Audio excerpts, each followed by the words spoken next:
This is my model Metin. As you can see, he's got a very wild hairstyle at the moment, and he's looking to change his image to a more classical look. It started on the top of the head, taking a centre section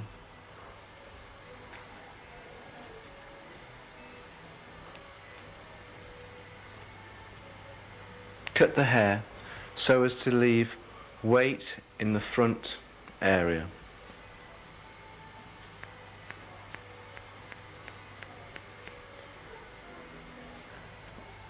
It's also important on the crown area to compensate for the roundness of the head shape.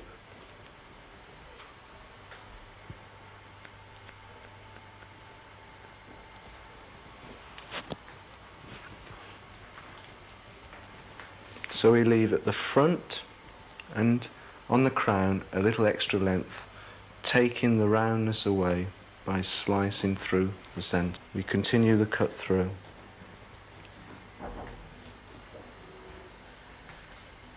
At this stage it's very important to be checking the texture of the hair so as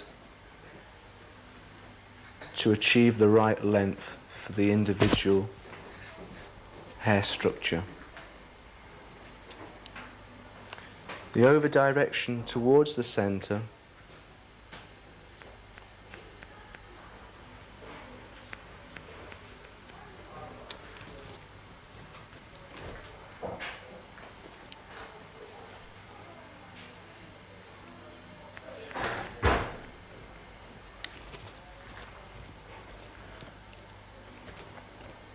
It is also important on this haircut to achieve your basic shape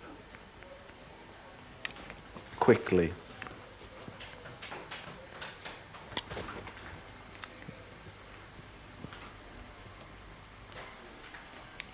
After having completed the one half of the top, repeat the same procedure on the other side. Again, minimally over-directing the hair towards the middle, making sure that you're leaving weight at the front and on the crown a little bit more. By doing this, it gives you a safeguard. Afterwards you can always, when you cross-check your haircut, lessen the corner that you are at the moment building up.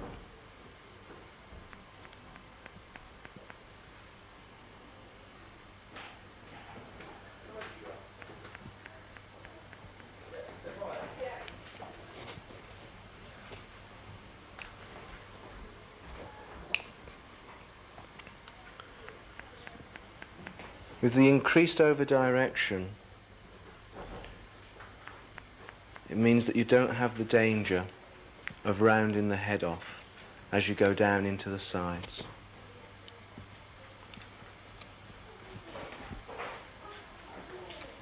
Having completed the top,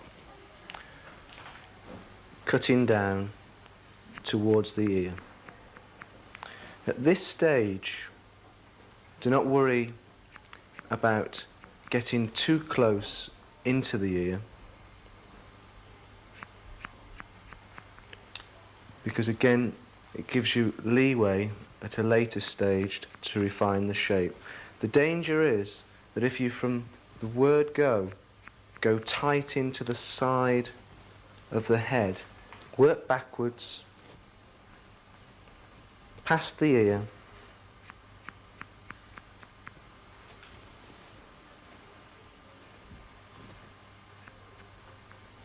until you run out of hair. Always using your mirror to see how the balance is coming together. We create our original layered look, and then at a later stage we'll refine the shape with our graduation.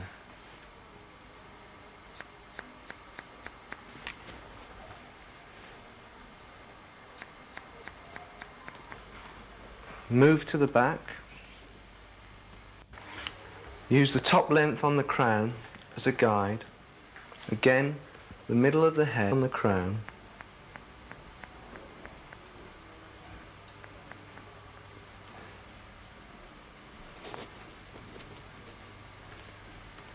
Flattening out the occipital bone.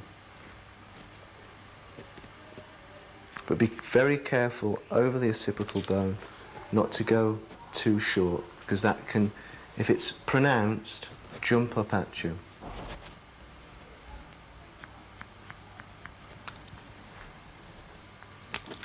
Follow the line through until you've connected with the line that you've finished on the side. After you have cut through the middle section so that it is wide enough that you can see that you've really getting down to the right length. Very important, the flattening of the occipital bone and the weight that's being left up towards the crown. Minimally over-directing so as to flatten the head shape and work into the lengths previously cut on the sides. Then back to the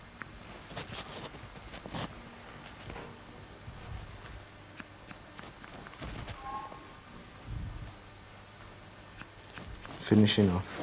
If you feel a little bit uncertain whether it's clean, then you can start at the hairline and work back just to tidy it up.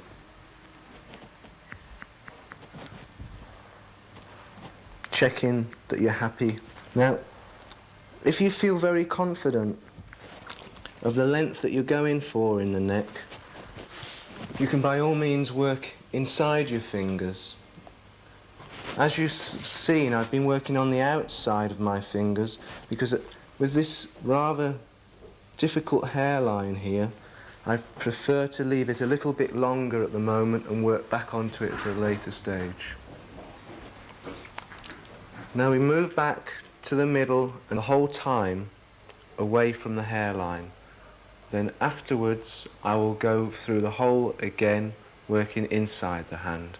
By going first of all through over the head, I get rid of some of the hair that I didn't get rid of on the vertical sections first time round. So starting at the front, over directing backwards to retain the length. Come up to my crown area, I need to over direct the hair forwards again to retain the length.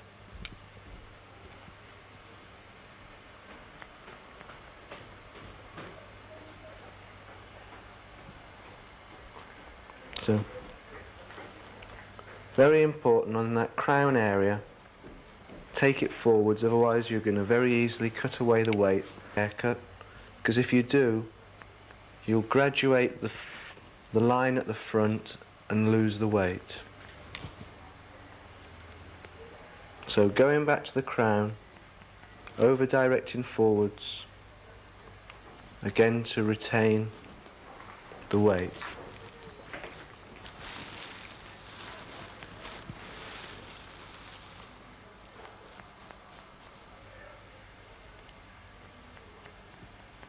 Using small sections, and as we get to the crown area, over directing forwards.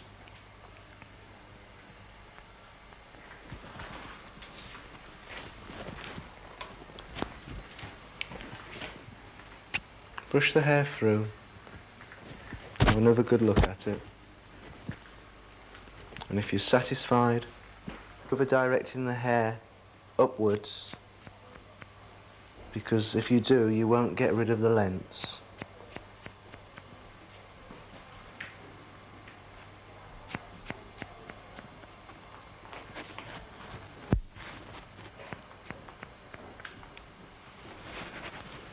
And check back up into the top lengths.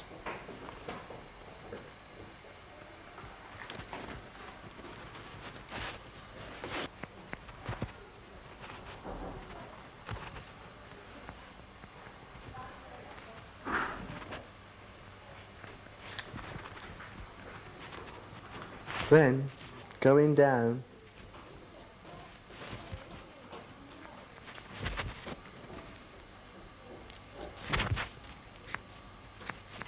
follow the line on.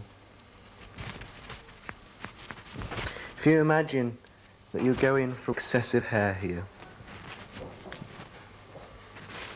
and when you find that there's no more hair to take off, then just work back up to continue the flow. Change over to the other side, checking in the mirror that you're happy with the length that you've got, and repeat the same, working up towards the top lengths.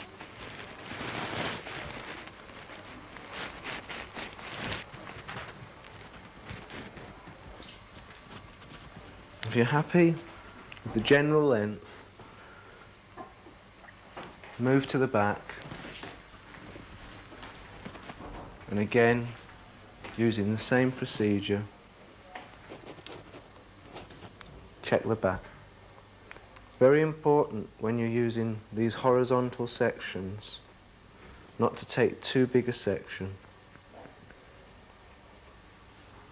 because otherwise it's very easy to end up stepping the hair. In fact, a general rule for a layered haircut is to start off getting your basic shape, quick, larger sections. And that is the time when you'll cut hair away from areas where you want to keep it. So if you ever catch yourself as you're going into the finishing areas of the haircut, on any layered haircut, refrain and go back to your small sections. Best place really to start is in the temple area, working out the hairline at the same time. Then going into your sideboard, cleaning that up, working around the ear and just refining the shape. So for the first time here, in the whole haircut, we take a diagonal section. The necessity of that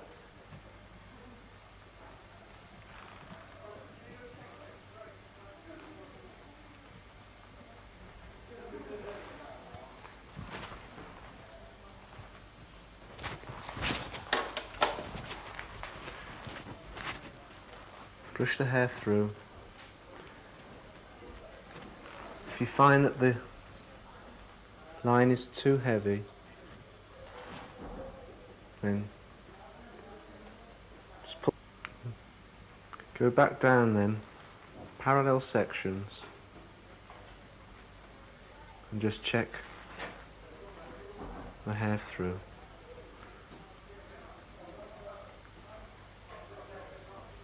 Building up the graduation.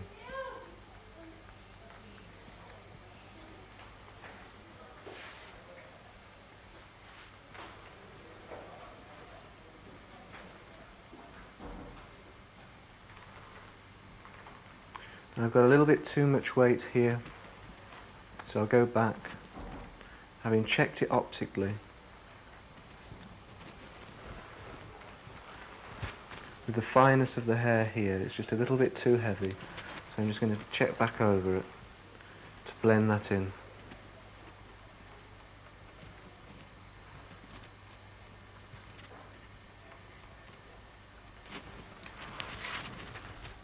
Because if you cut the line around the ear with the ear in its natural position, you're in danger of creating a mud guard, what we tend to call it. It looks like there's a hole around the ear. So pull the ear down, comb the hair, and cut a natural line. If I go in from the opposite side, there's a danger of getting a chopped off effect. So what I'm going to do is just damp this down now so that I can get hold of that hair a little bit better.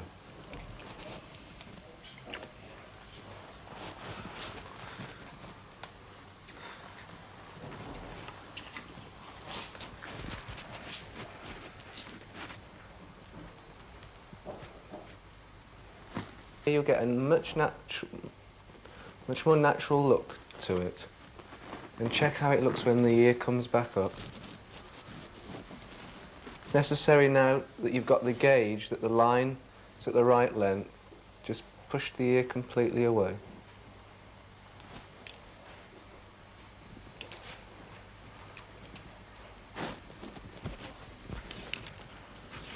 Then, just to check it finally, go back now, checking the internal lengths of the next section, working back up,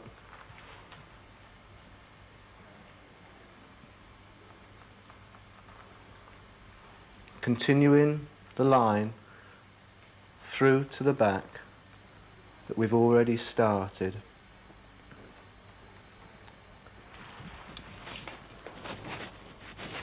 But only minimal amounts.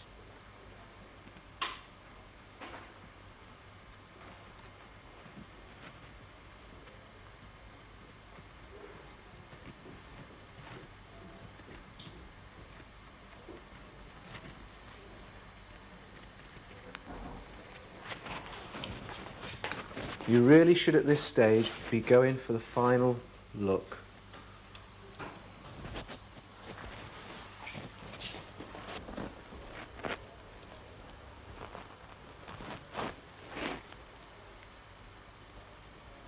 Rather repeating than cutting it only once, because that way you'll get a softer line. If you just go in and cut it once, you'll get a hard line, and we're looking here for a beveled line. So if you just do it a little bit at a time using the point of the scissors around the top of the ear, and then back we go. Using this technique, you'll find then that you won't have the problem of hairs hanging out from in front of the ear on the Facon that sometimes occurs if you're not careful enough in this area. Now, again, remember in our line that we cut up here, we go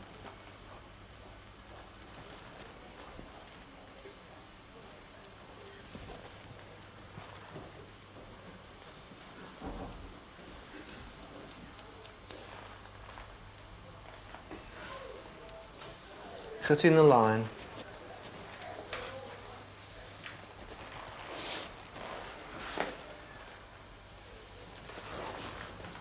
right the way through, and the graduation up to the crown area. At this stage, rather than going back to the middle and working up, I'm going to take a section from the area that I've already cut as a guideline.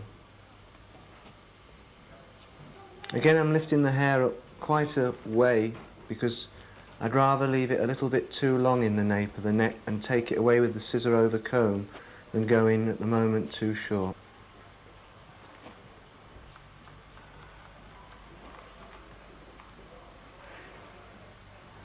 Using very thin sections, and when actually cutting the hair, a slight movement. If you look carefully, you'll see that as I start cutting the hair, my fingers are slightly moving forwards. The reason for this is that So, after having worked out those lengths, start with your scissor over comb work. As I said earlier, it's very, very important that the comb and the scissor is working together. If they are not synchronized, then the chance of getting a step is great. And as you can see, that with all the preparation, we could work out into a M format by lifting the hair up and just chipping away at it in that way, in the same manner that I did around the ear. So, go for the optical shape. Try and balance the heavy lines or the heavy areas with the lighter areas. All the time, comb and scissor working together.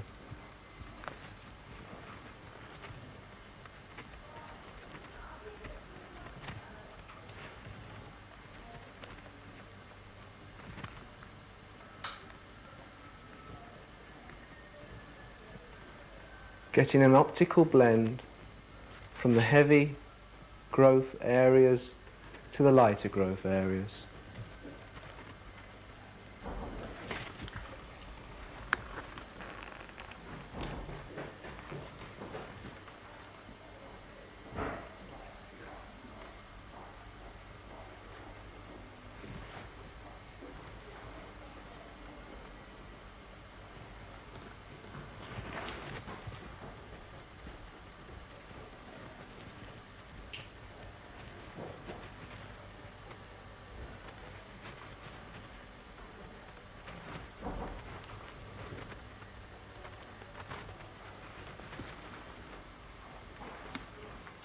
So start at the front. The clippers facing down will give a sharp line. And then if you want to just clean up that little bit in front of the ear,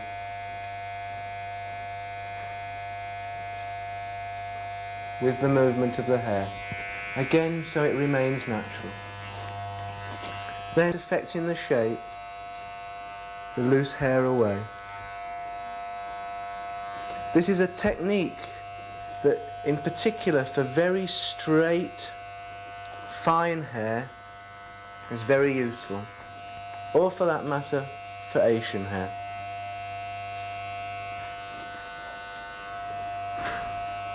But it is a finishing technique, and the main work should be done with the scissors and to take this hair off, we move in with the natural growth of the hair, taking little by little and making sure that we don't come up with any hard line afterwards.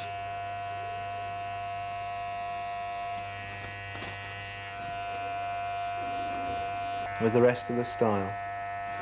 But just to clean away will give the shape that little bit of accentuation. Now I'd briefly like to show you how to use the clippers with the comb. Now if you're going to use clipper over comb work, you must use the same principles as the scissor over comb. The comb goes in as continually finishing technique. Take the comb away from the head as it goes upwards so as not to get stuck into the occipital bone. The same rule applies if you're using scissor over comb.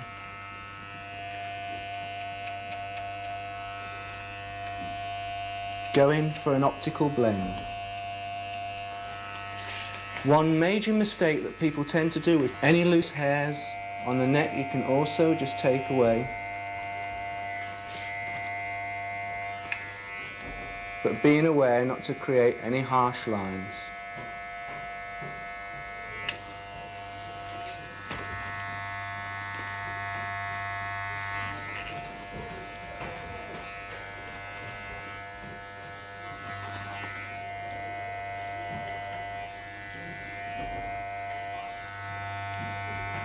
Because that needs more control than just taking the hair very, very short. So here we have the finished result, the classical Facon. A short, tight, neat shape.